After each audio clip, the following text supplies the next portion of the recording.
Bismillahirrahmanirrahim. Assalamu alaikum dear students. Myself Dr. Saida Nureen and I am back with another lecture of electrostatics today, and that is electric potential at a point due to a point charge. हमने अपने previous lecture में ये देखा था कि electric potential energy किसको कहते हैं और वो पोटेंशियल एनर्जी और इलेक्ट्रिक पोटेंशियल का आपस में क्या रिलेशन है और उसको हम कैसे कैलकुलेट कर सकते हैं। अगर आपने कल का लेक्चर अंडरस्टैंड किया और उसको लर्न किया है तो आपको ये पता होगा कि अब अगर हमने इलेक्ट्रिक पोटेंशियल किसी भी इस पॉइंट चार्ज की वजह से कैलकुलेट करना है तो उसको हम किस तरीके से कैलकुलेट कर सकते हैं।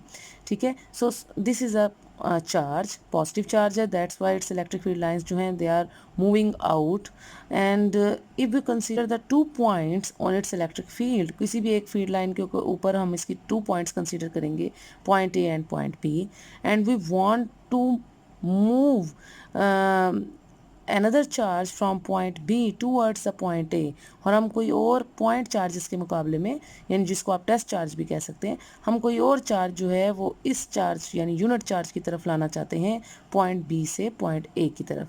तो जब हम किसी दूसरे चार्ज को मूव कराएंगे B से A की तरफ, तो this is the work done against the electric field that you have read yesterday, यानी जो आपने पढ़ा था कल के लेक्चर में कि वर्क डन वो होता है जब हम चार्ज को against the electric field move कराते हैं। ठीक है जी, तो अगर हम इसको मूव करा रहे हैं बी से ए की तरफ तो ये वो वर्क डन होगा जो अगेंस्ट द इलेक्ट्रिक फील्ड होगा, due to the applied force होगा। आप उसको अगेंस्ट जो है वो जाहिर सी बात है ज़बरदस्ती उसको अगेंस्ट मूव कराएंगे तो फिर उस वक्त आप उसका वर्क डन कैलकुलेट कर सकते हैं, and that work done should be the electric potential energy. उस वर्क डन को हम इलेक्ट्रिक पोटेंशियल एनर्जी कहते हैं और उसकी वजह से फिर जो इलेक्ट्रिक पोटेंशियल आता है उसमें आपने ये देखा था कि ये जो है electric potential gradient delta V is equal to minus E into delta R. But electric field का कल हमने रिलेशन भी देखा था ना पोटेंशियल ग्रेडियंट के साथ, कि पोटेंशियल ग्रेडियंट का क्या है आपके पास कि इलेक्ट्रिक फील्ड इंटेंसिटी जो है वो negative of the rate of change of electric potential होती है, जिसको हम पोटेंशियल ग्रेडियंट बोलते हैं। तो फिर और पोटेंशियल ये भी आपने देखा था कि पोटेंशियल ग्रेडियंट इसलिए बोलते हैं कि आपकी जो इलेक्ट्रिक फील्ड की ऑपोजिट डायरेक्शन में there will be a decrease in potential, तो उस इसलिए हम कहते हैं दैट्स वाई ये नेगेटिव साइन आया था कि जब आप चार्ज को मूव कराते हैं अगेंस्ट इलेक्ट्रिक फील्ड तो पोटेंशियल ग्रेडियंट जनरेट होता है। ठीक है, डिक्रीज इन पोटेंशियल आता है।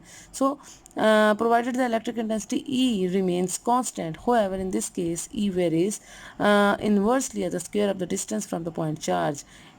It no more remains constant, so we use the basic principle to compute the electric potential at a point. The field is radial. Radial का मतलब है कि ये जो इलेक्ट्रिक फील्ड लाइंस हैं ये आउटवर्ड है along the radius in और स्प्रेड है इन ऑल द डायरेक्शन। ठीक है, तो ये 3 डायमेंशन केस है, जो इलेक्ट्रिक फील्ड लाइंस हैं वो तमाम डायरेक्शंस में 3D स्फीयर के की वजह से 3D डायरेक्शन में वो जा रही हैं। ठीक है, अब आगे देखें, लेट्स टेक द 2 पॉइंट्स। ये आगे उन्होंने एक्सप्लेनेशन आपको दी है कि 2 पॉइंट्स आप लें A and B infinitesimally close to each other. ये 2 पॉइंट्स हमें तो बहुत फासले पे लग रहे हैं लेकिन इनके दरमियान में जो डिस्टेंस है that should be very small, और उस स्मॉल डिस्टेंस को हम कहेंगे delta R, where delta R is the very small distance between point A and point B. ठीक है, so this is delta r, where a very small distance between a and b, and this delta r should be equal to rb minus ra, where rb is the distance of point b from the origin, जो आपका unit positive charge है उससे जो b का distance है उसको हम rb कहेंगे, and ra is the distance of the point a from the centre या from the unit positive charge. ठीक है, तो आर ए का डिस्टेंस है यूनिट पॉजिटिव चार्ज से और आर बी जो है वो पॉइंट बी का डिस्टेंस है from the unit positive charge. So but should be delta R, A और बी के दरमियान में जो फासला डेल्टा आर है वो क्या होगा, दैट शुड बी द जो बड़ा डिस्टेंस है वो कौन सा है, आर बी माइनस जो स्मॉल डिस्टेंस है R A. So delta R should be R B minus R A. ठीक है, तो ये आप यहाँ से कैलकुलेट कर सकते हैं, where delta r is the small distance between a and b. So जो 2 important points हैं जो आपने पढ़ना है कि सबसे पहले तो आपने वर्क डन कैलकुलेट करना है चार्ज की वजह से which is the potential energy, और जब आपके पास पोटेंशियल एनर्जी आ जाती है so by using that potential energy you can also calculate the electric potential. और आपने कल इसका फार्मूला भी पढ़ा था कि electric potential should be equal to the potential energy per unit charge. वो फार्मूला यूज़ करते हुए हम इलेक्ट्रिक पोटेंशियल एनर्जी से उसकी इलेक्ट्रिक पोटेंशियल भी कैलकुलेट कर सकते हैं। ठीक है जी, उसके बाद आगे हम चलते हैं, व्हाट इज आर। एक तो हमने निकाल दिया ना डिफरेंस, जो स्मॉल डिस्टेंस है बिटवीन ए एंड बी। अब एक और है डिस्टेंस है, वो डिस्टेंस कौन सा है? आर है। R is the average distance. R क्या चीज़ है? अब एवरेज डिस्टेंस आप कैसे कैलकुलेट कर सकते हैं? ये देखिए, एवरेज डिस्टेंस का मतलब है R, where R is the average distance between points A and B. Average distance, average जब भी किसी दो पॉइंट्स के दरम्यान में आप निकालते हैं तो क्या होता है? एक पॉइंट की वैल्यू प्लस सेकंड पॉइंट की वैल्यू और डिवाइडेड बाय 2 कर दें तो आपको उसका मीन या एवरेज मिल जाता है। इसी तरीके से यहाँ पे हमारे पास दो पॉइंट्स है ना, एक पॉइंट ए है आपके पास और एक पॉइंट बी है आपके पास। अब इन दोनों पॉइंट्स के अगर आप सेंटर से वैल्यू लें, ठीक है, from the unit positive charge, अगर इन ए और बी के सेंटर से आप कोई डिस्टेंस कैलकुलेट करते हैं, कहाँ से कहाँ तक का डिस्टेंस? यूनिट पॉजिटिव चार्ज से लेके ए और बी के सेंटर से जो डिस्टेंस आप कैलकुलेट कर रहे हैं, that should be R, where R is the average distance between A and B. जब भी किसी चीज़ का एवरेज, दो वैल्यूज़ का अगर आपने एवरेज लेना हो ना मैथ्स में, तो क्या करते हैं? उसकी इनिशियल पॉइंट की वैल्यू प्लस उसकी फाइनल पॉइंट की वैल्यू और डिवाइडेड बाय 2 कर देते हैं, तो आपके पास उसका मीन या उसका एवरेज आ जाता है। सिमिलरली इन आवर केस हम आर ए यानी distance of the point A plus R B यानी distance of the point B divided by 2 करेंगे तो हमारे पास एवरेज डिस्टेंस आ जाएगा between of the point A and B. तो ए और बी का जो एवरेज डिस्टेंस आपने कैलकुलेट किया है R, that should be equal to R A plus R B divided by 2। ठीक है जी। तो ये दो तरह की डिस्टेंस आपने पढ़नी है, एक तो स्मॉल डिस्टेंस है ए और बी का distance R B minus R A यानी फाइनल डिस्टेंस माइनस उसका इनिशियल डिस्टेंस आपने किया है, तो वो आपके पास टोटल डिस्टेंस जो स्मॉल डिस्टेंस है ए और बी का डेल्टा आर वो आ गया। इसी तरह आपने उसका एवरेज डिस्टेंस निकाला है, ए का डिस्टेंस प्लस बी का डिस्टेंस डिवाइडेड बाय 2 करके। अब आपने कूलम्स लॉ पढ़ा है, कूलम्स लॉ में इलेक्ट्रोस्टैटिक फोर्स पढ़ी है। उस इलेक्ट्रोस्टैटिक फोर्स में जब आप F is equal to Q E का फार्मूला लगाते थे और E is equal to F over Q करके हमने ये वाला by using Coulomb's force we have calculated this formula for the electric field intensity. ठीक है जी। अपने टॉपिक्स रिवाइज करें, अगर आपको नहीं याद तो आप प्रीवियस टॉपिक पढ़ें। जब हमने कूलम्स फोर्स का टॉपिक पढ़ा था उसके बाद हमने इलेक्ट्रिक फील्ड इंटेंसिटी का भी टॉपिक पढ़ा था, उसमें हमने ये फार्मूला कैलकुलेट किया था कि electric field intensity should be equal to 1/4 pi epsilon naught Q over R square. ठीक है जी। ये वैल्यू हम इधर यूज़ करेंगे in the formula of potential gradient, क्योंकि आखिर में हमने क्या कैलकुलेट करना है? We have to calculate the electric potential. हम ये सारा काम किसके लिए कर रहे हैं? इलेक्ट्रिक पोटेंशियल के लिए। और इलेक्ट्रिक पोटेंशियल आपको कहाँ से मिलेगा? Bye using the formula potential gradient, ये वाला फार्मूला हम यूज़ करेंगे। अब इस फार्मूले में अगर आप पोटेंशियल निकालना चाहते हैं, delta B is the electric potential या जिसको आप पोटेंशियल डिफरेंस कहते हैं, वो किसके इक्वल होता है? Minus E into delta R. E क्या चीज़ है? यही जो भी आपने डिफाइन किया इलेक्ट्रिक इंटेंसिटी है, and delta R is the small distance between points A and point B.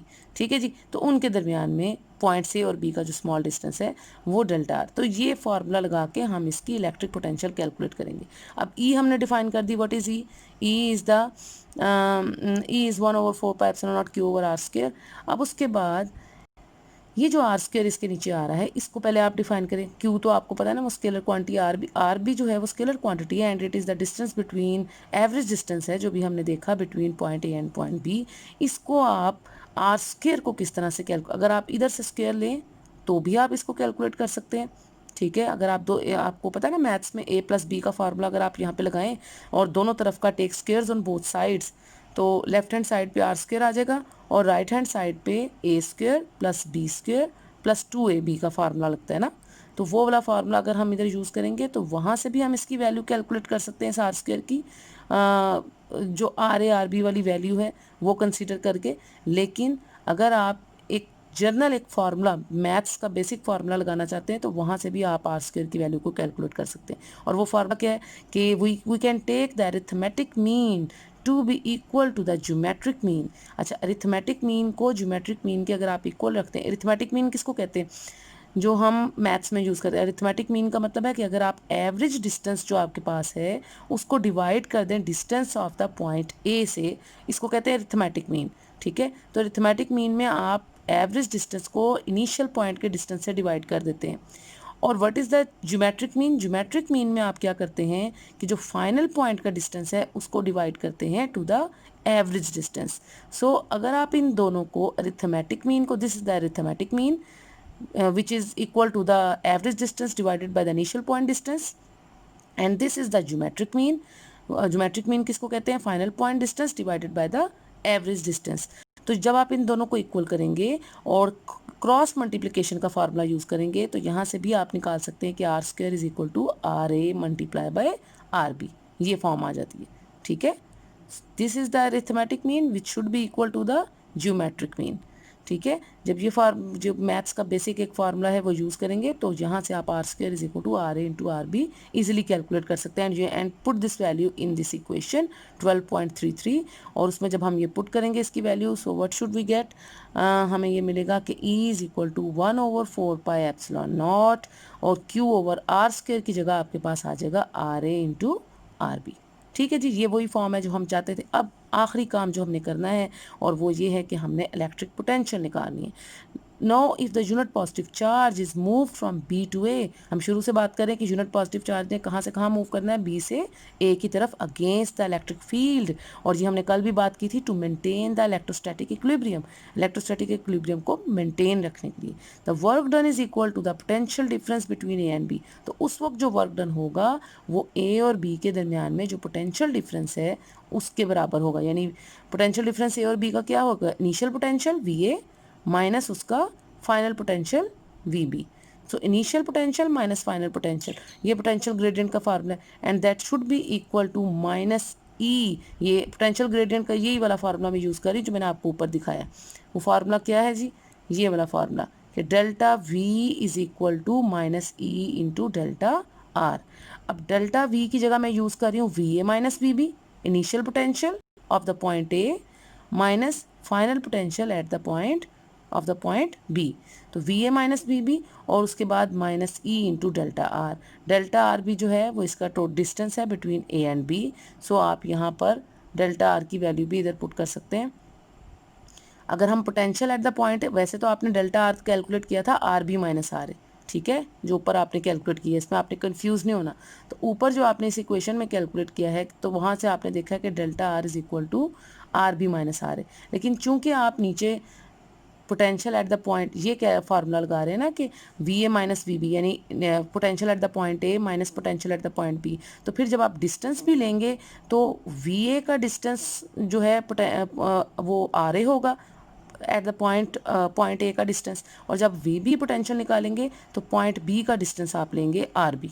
ठीक है, सो इसमें आपने कंफ्यूज नहीं होना। आपने डेल्टा आर की जगह यहाँ पे आप क्या लगा रहे हैं, R A minus R B, rather than you use the R B minus R A. ठीक है, क्यों R A minus R B निकाल रहे हैं, क्योंकि potential V A minus V B ले रहे हैं। सो V A minus V B अगर पोटेंशियल लेंगे तो उसका डिस्टेंस भी आप कैसे लेंगे, R A minus R B, distance of the point A and the distance of point B. ठीक है जी, अब ये जो माइनस साइन बाहर है इसके अंदर पोटेंशियल ग्रेडियंट का, इसको अंदर मल्टीप्लाई कर दें।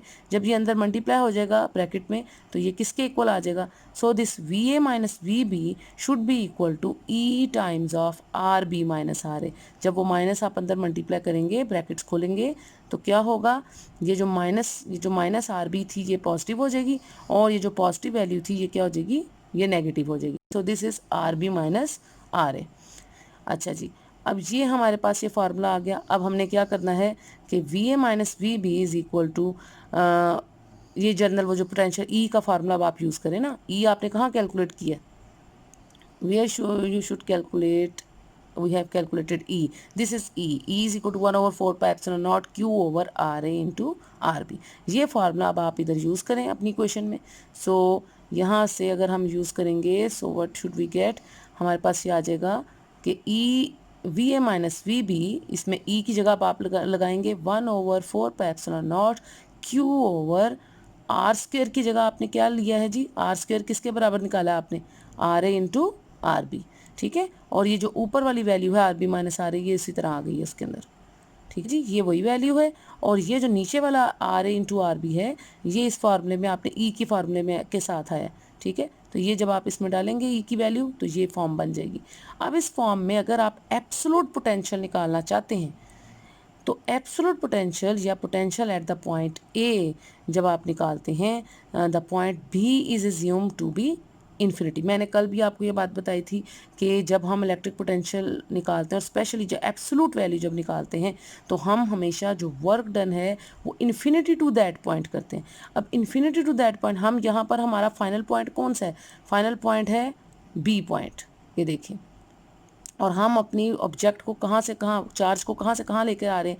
बी से ए की तरफ। So B is the final point, so we can take B as an infinity.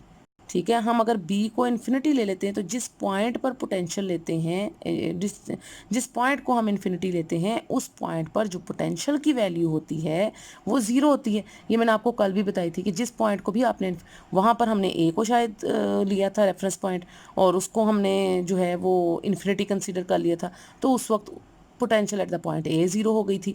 अब हम कह रहे हैं चूंकि हम वर्क डन करा रहे हैं बी से ए की तरफ, तो B should be infinity point, और जब ये रेफरेंस पॉइंट होगा, इन्फिनिटी पॉइंट होगा, तो potential at the point B यानी वी बी जो है वो क्या हो जाती है? ज़ीरो हो जाएगी। So we can get the absolute potential. तो वो हम देखते हैं जी, अगर हम बी पॉइंट को इन्फिनिटी ले लें और अगर हम आर बी, तो वी बी ज़ीरो हो जाएगी, इन्फिनिटी के ऊपर V B should be zero. So what should be? 1 over R B.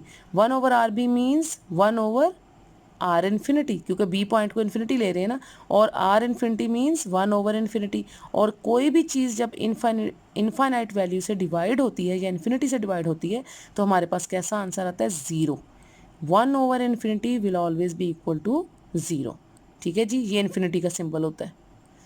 तो आपने बी पॉइंट को चूंकि इन्फिनिटी लिया है तो बी पॉइंट का डिस्टेंस जब इनफाइनाइट हो जाएगा, सो 1 ओवर इन्फिनिटी जो है that should be equal to zero. और जब आप इस टर्म को ज़ीरो इधर पुट करेंगे सो वी बी भी ज़ीरो हो जाएगी, क्योंकि वी बी आप ज़ीरो क्यों ले रहे हैं? क्योंकि जब हम बी को इन्फिनिटी लेते हैं तो उसका पोटेंशियल भी क्या हो जाता है? ज़ीरो हो जाता है। तो वी बी ज़ीरो हो गया, साथ 1 over R B, 1 over infinity जो है ये भी ज़ीरो हो गया। तो हमारे पास V A is equal to 1 over 4 pi epsilon naught Q over R A, ये फॉर्म बन जाएगी। No you can drop the subscripts. अगर आप सबस्क्रिप्ट्स को ड्रॉप कर दें, यानी ये ए बी छोड़ दें, तो आप पोटेंशियल की वैल्यू, जर्नलाइज्ड वैल्यू जो है of the journal expression for the electric potential वो लिख सकते हैं। और वो जर्नल एक्सप्रेशन ये है आपका कि एट अ डिस्टेंस आर, वो ये है कि वी आर, आप वी आर ना भी लिखें, हाली वी भी लिखें, तो भी ये इलेक्ट्रिक पोटेंशियल की वैल्यू आती है कि electric potential is equal to 1 over 4 pi epsilon naught Q over R. This is the final general expression of electric potential. ठीक है, अब अगर आप ज़रा गौर करें तो सबसे पहले जब हमने कूलम्स फोर्स पढ़ी थी उसका फार्मूला आया था F is equal to 1 over 4 pi epsilon naught Q1 Q2 over R square. फिर जब हमने उससे इलेक्ट्रिक इंटेंसिटी निकाली थी तो हमारा एक Q ड्रॉप हो गया था, याद है? यानी अभी भी हमने जो फार्मूला यूज़ किया कि E is equal to 1 over 4 pi epsilon naught Q over R square. और जब हम इलेक्ट्रिक पोटेंशियल कैलकुलेट कर रहे हैं तो फिर आप देखें नीचे का एक R भी ड्रॉप हो गया और हमारा फार्मूला और रिड्यूस होके कैसा बन गया? 1 over 4 pi epsilon naught Q over R। तो शुरू हुए थे हम Q1 Q2 over R square से, वो इलेक्ट्रिक फोर्स थी। फिर जब इलेक्ट्रिक इंटेंसिटी निकाली है इलेक्ट्रिक फोर्स से तो एक Q ड्रॉप हो गया, तो वो आ गया था Q ओवर आर स्क्वायर। अब जब हम इलेक्ट्रिक पोटेंशियल हमने निकाली है तो एक R भी हमारा ख़त्म हो गया, एक R भी ड्रॉप हो गया। सो हमारा फार्मूला और रिड्यूस होके 1 over 4 pi epsilon naught Q over R। तो ये तीनों चीज़ें आपस में इंटर रिलेटेड हैं। जब आप कूलम्स फोर्स कैलकुलेट करते हैं so you can calculate the electric intensity E is equal to F over Q by using the Coulomb's force. And similarly जब आपने पोटेंशियल ग्रेडियंट का फार्मूला देखा, ये आर क्यों ड्रॉप हुआ है? ये आर इसलिए ड्रॉप हुआ है कि आपकी जो इलेक्ट्रिक पोटेंशियल है ये नेगेटिव, वो जो इलेक्ट्रिक इंटेंसिटी थी वो negative of the potential gradient के बराबर थी। यानी इसका मतलब है कि पोटेंशियल ग्रेडियंट का मतलब है कि पोटेंशियल डिफरेंस की वैल्यू जो है वो डिक्रीज हो रही है with respect to the distance. वो डिक्रीज, वो जो उसमें ग्रेडियंट आ रहा है डिस्टेंस के लिहाज से, इसलिए उसका एक आर जो है वो भी ड्रॉप हो गया। So V should be equal to 1 over 4 pi epsilon naught Q over R. ठीक है जी, तो ये पोटेंशियल ग्रेडियंट के फार्मूले से हमने इसको कैलकुलेट कर लिया bye using Coulomb's force and Coulomb's force की हेल्प से जो हमने इलेक्ट्रिक फील्ड इंटेंसिटी पढ़ी हुई है उससे। ठीक है, so this is the final expression. अब ये दो साइड पे फॉर योर इन्फॉर्मेशन पहले हम ये देख लेते हैं, डू यू नो में प्रीवियस पेज पे भी थी, ये फिश के बारे में उन्होंने बताया कि fish and the other sea creatures produce electric fields in a variety of ways. Sharks have special organs called the ampulla of Lorenzini that are very sensitive to electric field and can detect potential difference of the order of nanovolt and can locate their prey very precisely. यानी अपने शिकार को पकड़ने के लिए, आपको मैंने कहा था ना जैसे ह्यूमन बॉडी पे चार्ज होता है, इसी तरह जितने भी ऑर्गेनिजम्स हैं, लिविंग क्रिएचर्स हैं, सबके अंदर चार्जेस मौजूद है. स्पेशली उन्होंने कहा है, इधर बात किसकी की है, शार्क की है. शार्क ने जब अपनी किसी प्री कहते हैं किसी का शिकार करना होता है, अपने अपने शिकार को ढूंढना होता है, तो उसके लिए उसके पास एक बड़ी नैनो वोल्ट जो है का पोटेंशियल डिफरेंस उसके पास मौजूद होता है, जिससे वो अपनी उसके अपने स्पेशल ऑर्गेन्स की मदद से उसको डिटेक्ट कर सकती है अपने प्री को. ठीक है जी. इसके बाद जो दूसरी एप्लीकेशन है वो आपको वोल्टेज की, कल हमने दो एप्लीकेशन और मैंने आपको कहा था एंजियोग्राफी जो आप कराते, ईसीजी जो है आपकी, वो जो कार्डियक आपकी कार्डियक एक्सप्रेशन के बारे में बताती है कि आपका कार्डियोग्राफ किस तरह काम कर रहा है, आपका वाकई हार्ट से ही काम कर रहा है. फिर हमने एक और चीज़ पढ़ी थी एबनॉर्मलिटी को, कि अगर आपने अपना मेंटल स्टेटस चेक करना है तो उससे भी, वो भी वोल्टेज टाइम ग्राफ जब आप प्लॉट करते हैं तो आपको पता चलता है. सो वोल्टेज की बड़ी इंपॉर्टेंस है. अब आप यार उसको हमने ईईजी कहा था शायद, अगर आपको याद हो तो ये है ERG. And what is ERG? ERG is basically, इसको हम कहते हैं electroretinography. Retinography is related with the retina. Retina यानी आपको पता है ना, हमारी आई के हर ह्यूमन बीइंग की आई के अंदर जो है वो रेटिना होता है, और रेटिना जो है अगर वो सही तरीके से वर्क कर रहा होता है तो हमारी आई साइट भी ठीक होती है. ठीक है. तो ईआरजी बेसिकली, अब आप जब भी आई साइट चेक कराने जाते हैं तो उनके पास एक स्पेशल मशीन होती है. वो मशीन में वो आपको कहते हैं कि इधर फेस रखें और आपके आई साइट चेक करते हैं, तो वो आपकी रेटिना की पोजीशन को चेक करते हैं और आपकी रेटिना के स्टेटस को. वो अगर आप उसको ग्राफ फॉर्म में देखें तो ये पोटेंशियल डिफरेंस यानी वोल्टेज और टाइम का ग्राफ बनाते हैं. नॉर्मल ह्यूमन बीइंग के लिए ये ईआरजी जो है ये इस तरह की आती है, यानी रेटिना इस तरह से वर्क करता है. लेकिन जब हम बात करते हैं एबनॉर्मल, यानी अगर आपकी आई साइट वीक है तो फिर आपका इस तरह से ग्राफ आएगा, जिससे पता चलेगा कि आपकी आई साइट वीक है. ये एबनॉर्मल बंदे का. तो रेटिना की जो वर्किंग है उससे ये इलेक्ट्रो रेटिनोग्राफी का मतलब है कि वो आपको एक पिक्चर दे देगा, एक ग्राफ दे देता है कि आपका रेटिना कैसे वर्क करता है. ठीक है जी. अच्छा, ये छोटी सी और एग्जाम्पल है और इम्पॉर्टेंट भी है, एमसीक्यूज़ में भी आ जाती है. और इस तरह की एग्जाम्पल्स उन्होंने कहा, टू अपोजिट पॉइंट चार्जेस, एक पॉजिटिव चार्ज है और दूसरा नेगेटिव चार्ज है. Each of the magnitude Q हैं, दोनों सेम मैग्नीट्यूड के, क्यू है दोनों का magnitude, separated by distance 2d. 2d जो है इन दोनों के दरमियान का फासला है, प्लस क्यू और माइनस क्यू का. What is the electric potential at the point P point के ऊपर, जो कि इन दोनों का मिड है. टोटल डिस्टेंस इनका 2d था. जब आप मिड पे पॉइंट लेंगे तो आप, ये कॉमन सी बात है कि यहाँ से पी पॉइंट से प्लस क्यू का डिस्टेंस भी d और पी पॉइंट से माइनस क्यू का डिस्टेंस भी d होगा, तो टोटल डिस्टेंस आपका 2d बनता है ना. इसका मतलब है पी पॉइंट का distance from plus Q will be d and from minus Q will also be d, तो तब वो जाके 2d बनता है. अब आपने मिड वे पे इलेक्ट्रिक पोटेंशियल निकालना है, तो आप एक दफ़ा पॉजिटिव चार्ज की वजह से और एक दफ़ा नेगेटिव चार्ज की वजह से इलेक्ट्रिक पोटेंशियल निकालें. अब electric potential due to positive charge जो है that should be equal to 1/4 pi epsilon naught. ये जो अभी आपने फार्मूला पढ़ा है, ये फार्मूला यूज़ करें, Q/D, क्योंकि D आप डिस्टेंस एक चार्ज के लिए ले रहे हैं ना, सेंटर में जो आपने निकालना है इसको. सो D is the distance, Q/D. इसी तरह V नेगेटिव जो है वो किसके बराबर होगी, -1/4 पाई एप्सिलॉन नॉट Q/D, क्योंकि चार्ज इसका नेगेटिव चार्ज है ना. तो अब जब आप इसको ऐड करेंगे V पॉजिटिव को और V नेगेटिव को, तो ये दोनों कैंसिल आउट हो जाएंगे, और जब ये कैंसिल होंगे तो answer should be 0. So the potential at the point P, जो कि मिड वे में था दोनों के, due to the opposite charges is 0. दो ऑपोजिट चार्जेस की वजह से जब आप उनके सेंटर में पोटेंशियल की वैल्यू निकालेंगे तो वो हमेशा किसके इक्वल आती है, 0 के. ये एग्जांपल जो है ये एमसीक्यूज़ के हवाले से भी इम्पॉर्टेंट है. ठीक है डियर स्टूडेंट्स, मेरा ख्याल है कि इतना आज के लिए इनफ है. आप इसको अच्छे से प्रिपेयर करें, ये टॉपिक बहुत इंपॉर्टेंट है लॉन्ग क्वेश्चन के पॉइंट ऑफ व्यू से. ये काफ़ी दफ़ा जो है वो एग्ज़ाम्स में आता है. इलेक्ट्रिक पोटेंशियल, इससे रिलेटेड आपने इसी तरह का, अगर आपको याद हो, एक मिलता जुलता टॉपिक आपने फर्स्ट ईयर में पढ़ा होगा, और वो एब्सोल्यूट पोटेंशियल एनर्जी जो आपने निकाली थी, ग्रेविटेशनल पोटेंशियल एनर्जी, ये भी उसी उसी तरह का जिसमें हमने पॉइंट्स लिए थे और उसको डिवाइड किया था इंटरवल्स में, ये भी उसी तरह का इलेक्ट्रिक पोटेंशियल आपने उसी तरह से कैलकुलेट करनी है due to a point charge. ठीक है, तो आप इसको रिलेट कर सकते हैं अंडरस्टैंडिंग डेवलप करने के लिए कि डेल्टा आर कैसे आप निकालते थे, फिर आर जो है वो एवरेज डिस्टेंस कैसे कैलकुलेट करते थे।